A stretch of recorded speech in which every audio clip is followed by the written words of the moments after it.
Acids, bases and salts.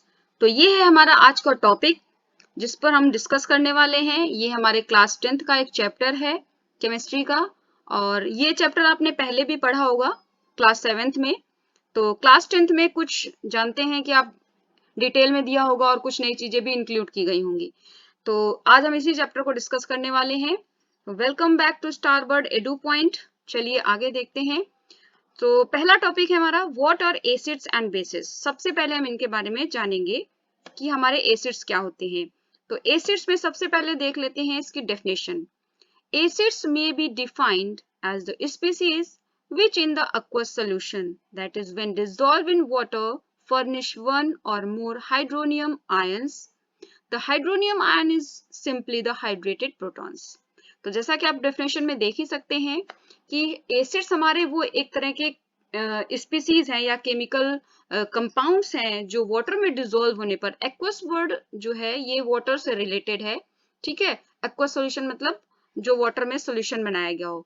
तो जब हमारे एसिड्स वाटर में डिसॉल्व होते हैं तो ये क्या रिलीज करते हैं, हाइड्रोनियम आयंस रिलीज करते हैं, जिसका केमिकल फॉर्मूला है H3O माइनस। और ये जो हाइड्रोनियम आयन होते हैं इनको हम हाइड्रेटेड प्रोटॉन के नेम से भी जानते हैं। तो फर्निश वर्ड हमारा रिलेटेड है रिलीज के साथ, यानी कि एक या इससे ज्यादा हमारे हाइड्रोनियम आयन जो रिलीज करेगा वो हमारा क्या होगा, एसिड होगा। चलिए आगे देखते हैं। नेक्स्ट हमारी स्लाइड में है HCl। जब ब्रेक डाउन होता है, एक्चुअली जब HCl को वाटर में डिसॉल्व कर रहे हैं तो HCl अपने आप में खुद ब्रेक डाउन होता है और बनाता है H plus ion and Cl minus ion. और जब ये H प्लस होते हैं, H प्लस आयन वाटर के एक मॉलिक्यूल के साथ में ऐड होकर के फिर बनाते हैं H3O माइनस। तो यहाँ पर हमारी जो ये वाली रिएक्शन है, पहली रिएक्शन जिसमें ये H प्लस बन के आ रहा है और ये Cl माइनस, तो आप यहाँ देख रहे हैं कि हमारी दो रिएक्शंस हैं। पहले H प्लस रिलीज होता है और वाटर के साथ वही H प्लस हमारा क्या करता है, ऐड हो जाता है और हाइड्रोनियम आयन बना लेता है। तो हम अगर इन दोनों रिएक्शन को, इसको, इस ऊपर वाली रिएक्शन को और इस रिएक्शन को अगर इन दोनों को ऐड कर देते हैं तो क्या होता है कि ये H प्लस आयन और ये H प्लस आयन ये कैसे कैंसिल आउट हो जाते हैं। तो जो फाइनल हमारी रिएक्शन बन के आती है वो है HCl प्लस H2O। देन जो बन के आता है प्रोडक्ट हमारा वो होता है H3O माइनस और Cl माइनस। यहाँ पे एक वर्ड आप लिखा हुआ देख रहे हैं मोनो बेसिक, ठीक है। मोनो वर्ड आप जानते हैं कि मोनो वन से रिलेटेड होता है, यानी कि एक नंबर को बताता है, ठीक है। यहाँ पे तो इसको बोलते हैं मोनो बेसिक, क्योंकि यहाँ पर जो हमारा एक ही हाइड्रोनियम आयन बन के आ रहा है इसलिए हमको यहाँ पर इसको मोनो बेसिक बोलते हैं। चलिए नेक्स्ट रिएक्शन देख लेते हैं। नेक्स्ट रिएक्शन है हमारी H2SO4 की, जिसमें हम H2SO4 को जा रहे हैं वाटर में डिसॉल्व करने। तो H2SO4 फर्स्ट अपने आप में ब्रेक डाउन होगा और रिलीज करेगा 2H प्लस आयन और एक सल्फेट आयन SO4 माइनस 2, ठीक है। यही H प्लस आयन जो है हमारा, ये क्या करेंगे, वाटर मॉलिक्यूल्स के साथ ऐड हो जाएंगे। तो यहाँ पर क्योंकि दो H प्लस आयन है इसलिए वाटर मॉलिक्यूल्स भी कितने होंगे, दो। जब ये ऐड होंगे तो हमारे क्या है, दो हाइड्रोनियम आयन बनकर आएंगे। और सेम वैसा ही जब इन दोनों रिएक्शंस को, यानी कि फर्स्ट वाली रिएक्शन और सेकंड रिएक्शन को ऐड करते हैं तो जो 2H प्लस है ये, और इस वाली रिएक्शन से, फर्स्ट रिएक्शन से सेकंड रिएक्शन में ये 2H प्लस, ये आपस में क्या होते हैं, कैंसिल आउट होते हैं। तो फाइनल रिएक्शन जो बन के आती है वो होती है हमारी H2SO4 प्लस 2H2O और बनते हैं हमारे 2H3O माइनस। यानी कि यहाँ पर क्या बन रहा है, दो हमारे हाइड्रोनियम आयन बन के आ रहे हैं, इसीलिए इस रिएक्शन को क्या बोलते हैं, डाई बेसिक, ठीक है। और हमारा एक सल्फेट आयन बन के आएगा। तो यहाँ पर आपने देखा कि यहाँ पे डाई बेसिक वर्ड यूज किया गया है। तो डाई बेसिक वर्ड इसलिए क्योंकि हमारे यहाँ पर दो हाइड्रोनियम आयन बनकर आ रहे हैं, ठीक है। चलिए नेक्स्ट देखते हैं। यस, तो हमारा एक नया वर्ड यहाँ पे इंट्रोड्यूस हो रहा है जिसको बोलते हैं बेसिसिटी। अब ये बेसिसिटी वर्ड जो है ये एसिड्स के साथ रिलेटेड है। जो हमने पीछे देखा मोनोबेसिक और डाइबेसिक, यहाँ पर जो दो वर्ड्स हैं ये है क्या, मोनोबेसिक और डाइबेसिक, ये दोनों वर्ड अभी हम देख चुके हैं। और ये क्या है, यहाँ पर जब बेसिसिटी की टाइप्स बताते हैं तो उसमें आते हैं मोनोबेसिक, डाइबेसिक और पॉलीबेसिक। तो वर्ड हमारा जो बेसिसिटी है इसको हम जान लेते हैं क्या है। The number of hydronium ions furnished by any acid in its aqueous solution is known as its basicity। तो आप देख रहे हैं कि बेसिसिटी वर्ड जो है लगता है जैसे कि बेसिक को बता रहा है या बेसिक नेचर को बता रहा है, लेकिन ये वर्ड हमारा एसिड्स के साथ रिलेटेड है, इसलिए आप कंफ्यूज मत होइएगा। यहाँ पर आगे जब हम जाएंगे बेसिस के बारे में पढ़ेंगे तो वहां पर हम बात करेंगे एसिडिटी की, यानी कि एसिडिटी वर्ड जो है ये बेसिस के साथ रिलेटेड है और बेसिसिटी वर्ड हमारा एसिड के साथ रिलेटेड है। तो यहाँ पर हमने देख लिया कि जो हाइड्रोन नंबर होता है हाइड्रोनियम आयंस का जो रिलीज किया जाता है एक एसिड के द्वारा, जब उसका एक्वस सॉल्यूशन बनाते हैं तो कितने हाइड्रोनियम आयन बन के आएंगे, ये होती है उसकी बेसिसिटी। अगर एक हाइड्रोनियम आयन बन रहा है तो मोनोबेसिक होता है, ठीक है, और अगर दो बन रहे हैं तो हमारा होता है डाइबेसिक। लेकिन अगर दो से ज्यादा बन रहे हैं, तीन बन रहे हैं, चार बन रहे हैं, वो सब हमारा किस में आ जाता है, पॉलीबेसिक में। तो आई होप आपको बेसिसिटी वर्ड जो है वो समझ में आया होगा, ठीक है। नेक्स्ट, अब हमने देखा कि यहाँ पे पीछे जो मोनोबेसिक और इनको देख के आए हैं जो हम, तो इनको मोनोबेसिक या जो हमारे इनको किस तरह से, यानी कि कौन कौन से हमारे जो एसिड्स हैं वो मोनोबेसिक होते हैं, डाइबेसिक होते हैं या पॉलीबेसिक होते हैं। तो यहाँ पर जैसा आप लिखा हुआ देख पा रहे हैं कि HCl और HNO3, तो ये जो है एक एक H को कंटेन करता है। तो जब HCl और HNO3 वाटर में डिसॉल्व होते हैं तो एक एक H प्लस आयन रिलीज करते हैं, इसलिए ये हमारे एसिड्स क्या है, मोनोबेसिक एसिड्स हैं। इसी तरह से डाइबेसिक एसिड में हमने देखा, पीछे भी हम रिएक्शन देख कर आए अभी, तो H2SO4 क्या करता है, ये 2H प्लस आयन रिलीज करता है, इसलिए ये हमारा डाइबेसिक एसिड है। नेक्स्ट में हमने देखा कि यहाँ पे H3PO4 लिखा हुआ है और ये है पॉलीबेसिक, यानी दो से ज्यादा यहाँ पर H प्लस आयन रिलीज होंगे, इसलिए ये हमारा पॉलीबेसिक की कैटेगरी में आता है ये वाला एसिड। चलिए नेक्स्ट स्लाइड में देखिए, यहाँ पर हमने क्या किया है कि एसिड्स का डिवीजन दिखाया है, यानी कि एसिड्स को कितने पार्ट्स में डिवाइड किया जा सकता है, उसके टाइप्स किस तरह से होते हैं। तो फर्स्ट यहाँ पर है हमारा ऑर्गेनिक एसिड और सेकंड है मिनरल एसिड। ऑर्गेनिक वर्ड से आप समझ रहे होंगे कि जितना भी ऑर्गेनिक चीजें जो आजकल बहुत चला हुआ ऑर्गेनिक ऑर्गेनिक, तो ऑर्गेनिक का मतलब जितना नेचुरल होता है। नेचुरल तो हमारा मिनरल भी है, क्योंकि ये हमारा क्या है, मिनरल से मिल रहा है, और मिनरल्स हमारी नेचुरल चीजें ही हैं, ठीक है, हम उन्हें बनाते नहीं है। लेकिन फिर भी यहाँ पे कुछ अभी हमारे पास यहाँ पे क्या है कि कुछ डिफरेंसेस हैं, जिसलिए इनको दो कैटेगरीज में रखा गया। तो ऑर्गेनिक हमारे हैं दो पार्ट्स में फर्दर डिवाइड किए गए हैं, प्लांट और एनिमल। यानी कि ऑर्गेनिक एसिड्स वो होते हैं जो या तो प्लांट से मिलते हैं या तो एनिमल से मिलते हैं, ठीक है।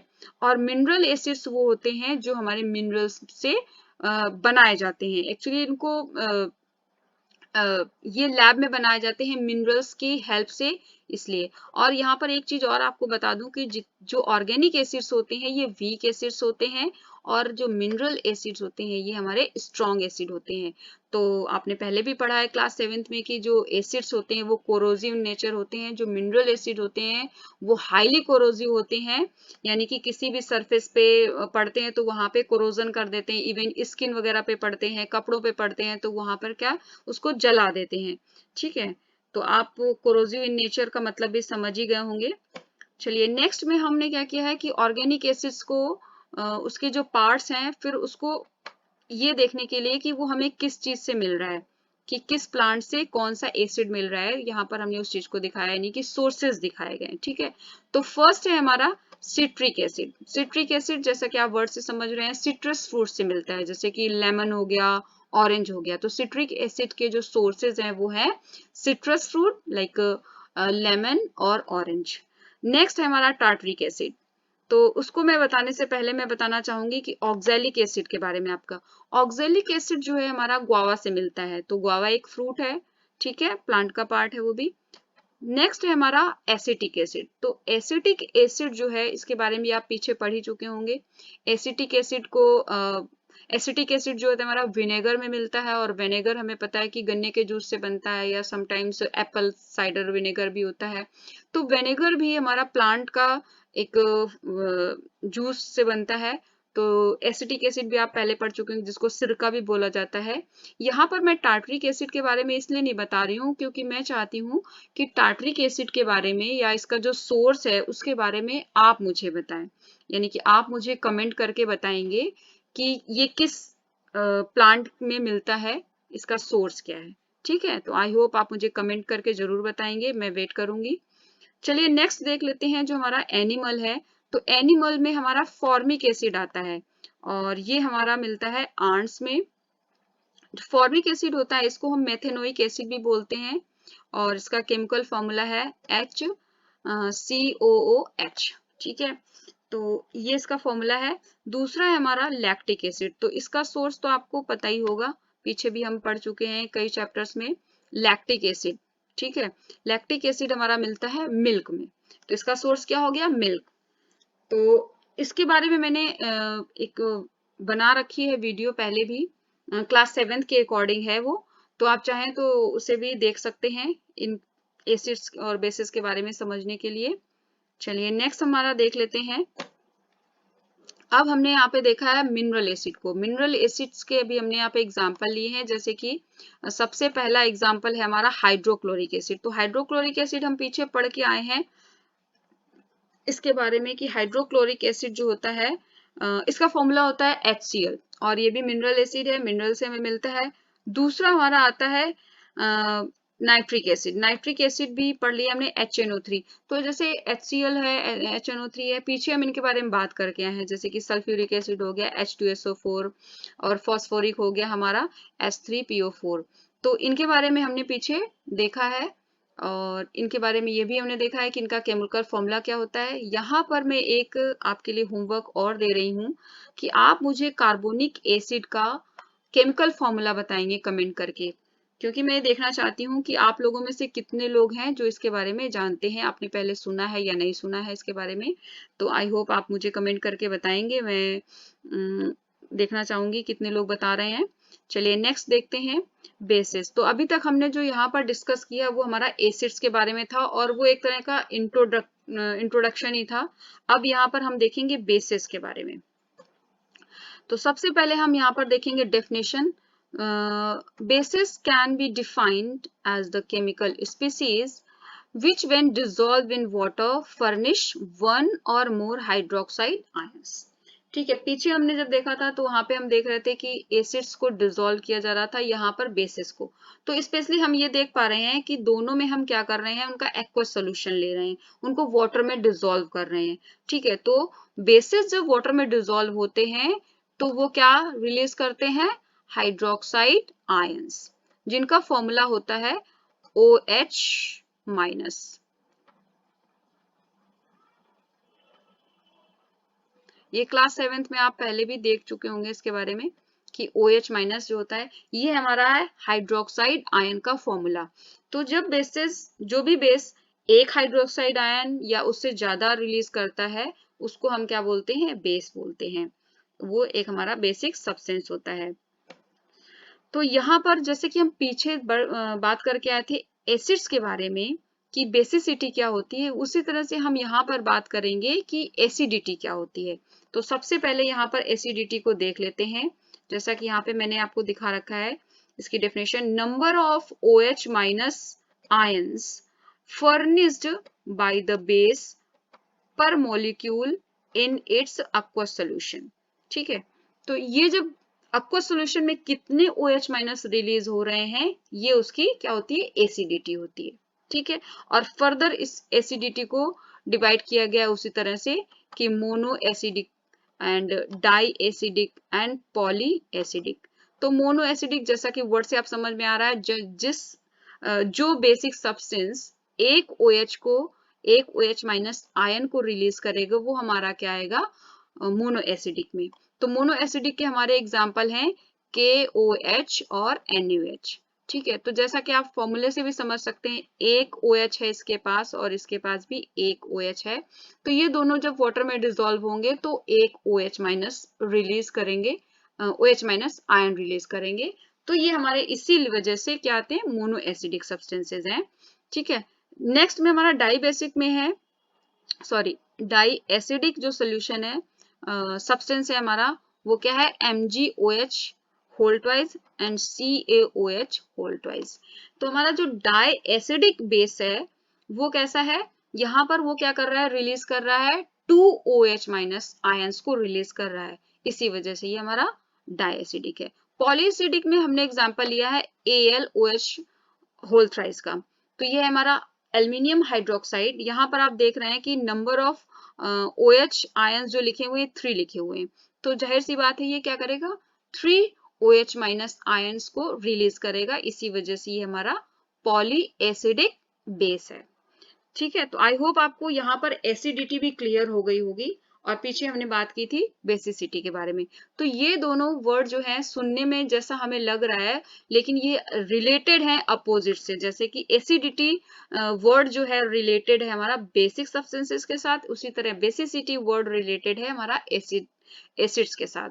तो यहाँ पर इस चीज को कंफ्यूज मत होइएगा, इसे रिवाइंड करके फिर से देख करके इसको क्लियर कर लीजिएगा। तो नेक्स्ट वीडियो में देखते हैं, नेक्स्ट पार्ट में देखते हैं क्या है। यस, यहाँ पर हमने क्या लिया है, एक नया वर्ड इंक्लूड किया है इस वीडियो में, एल्कलिस। लेकिन मुझे लगता है एल्कलिस के बारे में आप क्लास 7th में भी पढ़ चुके हैं, जो वहां पर इंट्रोडक्शन दिया गया है इसके बारे में।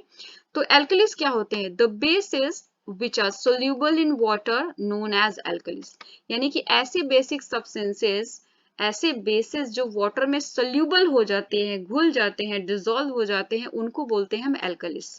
तो therefore all the soluble bases are alkalis but all alkalis are bases। तो यहाँ पर हमें क्या पता चल रहा है कि जितने भी बेसिस हैं जो वाटर में डिसॉल्व हो जाते हैं वो क्या है, हमारे एल्कलिस हैं। तो यहाँ पे एक और भी क्वेश्चन पूछा जाता है कई बार कि why all alkalis are bases but all bases are not alkalis। तो इसका मतलब यही है कि एल्कलिस वो हैं जो, एल्कलिस वो बेसिस हैं जो वाटर में डिसॉल्व होते हैं, ठीक है। लेकिन कुछ ऐसे बेसिस भी होते हैं जो वाटर में डिसॉल्व नहीं होते हैं। तो हम इसीलिए यहाँ बोलते हैं कि जितने भी एल्कलिस हैं वो बेसिस हैं, लेकिन सारे बेसिस एल्कलिस नहीं है। तो ये चीज आप यहाँ पे अपने माइंड में रखिएगा, ये इस पे बहुत ज्यादा क्वेश्चन पूछे जाते हैं कई बार कंफ्यूजन क्रिएट करने के लिए। तो आप इसको कंफ्यूजन को क्लियर कर लीजिएगा टाइम से। चलिए नेक्स्ट हमारा हमने क्या किया, यहाँ पर कुछ एग्जाम्पल्स को इंक्लूड किया है जो आपको बताएंगे कि हमारे ये वाटर सोल्यूबल हैं और इनके बारे में कौन कौन से एल्कलिस हैं। जैसे हमने एग्जांपल लिया है पहला NaOH और KOH, दो एग्जांपल यहाँ पे लिए हैं। तो NaOH और KOH are water soluble bases, so they are alkalis. ठीक है, ये दोनों ही हमारे क्या है, एल्कलिस हैं, क्योंकि वाटर में डिसॉल्व हो रहे हैं। They are caustic in nature. Caustic का मतलब होता है कोरोसिव। कॉस्टिक का मतलब क्या होता है, कोरोसिव। ठीक है, कोरोसिव इन नेचर होते हैं दोनों ही। ठीक है तो ये बेसिस, लेकिन ये कैसे होते हैं, स्ट्रॉन्ग बेसिस होते हैं, ये दोनों ही कोरोसिव इन नेचर होते हैं। तो इनका बारे में आप पहले ही पढ़ चुके हैं, ध्यान रखिएगा इनके बारे में। और इनके कुछ ऐसे कॉमन नेम्स होते हैं, जैसे कि हमारा क्या हो गया NaOH। तो NaOH को बोलते हैं कॉस्टिक सोडा, ठीक है, ये कॉस्टिक सोडा बोलते हैं। और जैसे KOH है उसको क्या बोलते हैं, कॉस्टिक पोटास। तो यहाँ पर इजी है इनको लर्न करना, कोई थोड़ा सा डिफरेंस है। तो आपको समझना ये है कि जब सोडा वर्ड यूज हो रहा है तो वो सोडियम के साथ, सोडा वर्ड हमारा किसके साथ रिलेट करते हैं, सोडियम के साथ। तो कॉस्टिक सोडा हमारा क्या फॉर्मूला होगा, NaOH। इसी तरह पोटास वर्ड जो होता है वो पोटेशियम से लिया गया है, डिराइव हुआ है। तो यहाँ पर KOH जो है ये हमारा कॉस्टिक पोटास हो जाता है। तो इनके बारे में मैंने आज यहाँ पे डिस्कस किया, एल्कलिस के बारे में, और एसिडिटी हो गया, बेसिसिटी हो गया, एंड डेफिनेशन हो गई एसिड्स और बेसिस की। तो आई होप आपको ये समझ में आया होगा और ये आपके लिए हेल्पफुल होगा। तो मुझे उम्मीद है कि आपको ये काफी हेल्प करेगा। और मैं इसके बारे में जो इसके बाद जो मैं एक नया वीडियो बनाऊंगी वो बेस्ड होगा इंडिकेटर्स पे। वैसे मैंने इंडिकेटर्स पे एक वीडियो बना रखा है जो एक्सपेरिमेंट बेस्ड है, एक्सपेरिमेंट मैंने उसमें दिखाया है, वो क्लास 7th के अकॉर्डिंग है वैसे। और चाहे तो आप उसको भी देख सकते हैं, मैं उसका लिंक इसमें दे दूंगी डिस्क्रिप्शन में, तो वहां से आप जाकर देख सकते हैं। ठीक है, उसमें मैंने एक नेचुरल इंडिकेटर को यूज करते हुए जो हाउस होल्ड सब्सटेंसेज होते हैं उसमें हमने आइडेंटिफाई किया है कौन सा एसिडिक इन नेचर है या कौन सा बेसिक इन नेचर है। तो उसके बारे में वहां पे मैंने आपको बताया है, वहां से आप जाके उसके बारे में देख सकते हैं। तो आई होप आपको आज की वीडियो समझ आई होगी और आई होप कि आपको हेल्पफुल भी होगी, तो इसे शेयर जरूर करिएगा। और अगर आप नए हैं मेरे चैनल पे तो उसे जल्दी से जल्दी सब्सक्राइब कर लीजिए और बेल आइकन को प्रेस कर दीजिए ताकि सबसे पहले आपको नोटिफिकेशन मिले